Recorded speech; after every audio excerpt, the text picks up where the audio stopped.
再来看美国总统川普甲中国国家主席习近平通话了后，两国暂时伫英国伦敦来展开贸易谈判，重点是稀土的开放。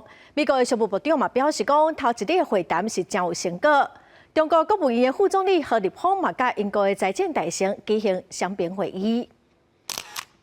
美中官员徛几排伫会谈进前先翕相留念。美中新一轮的贸易谈判初稿伫英国伦敦登场。美国由财政部长贝森特、贸易代表格里尔领军，也增加商务部长卢特尼克。中国是由副总理何立峰带领代表团，双方官员伫英国兰卡斯特宫进行6点挂钟的协商。 美国商务部长卢特尼克讲，双方会谈真有成果。美国总统川普表示，甲中国谈判并不简单，希望会当拍破中国封闭状态。We want to open up China, and if we don't open up China, maybe we won't do anything. But we want to open up China. It'll be a great thing for China, a great thing for the rest of the world.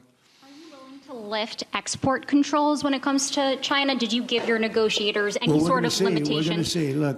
川普甲中国国家主席习近平顶礼拜通话了后，美中促成一场谈判，双方七十也会有第2日的谈判。美国暗示愿意取消对部分技术的出口管制，来换中国放任稀土出口限制。知影内政人士透露，川普政府准备取消最近对晶片、设计软体、飞机发动机零件、化学品甲核材料的一系列限制。中国副总理何立峰一抓车北到英国。 除了带团对美贸易谈判，也甲英国财政大臣里夫斯举行双边会谈。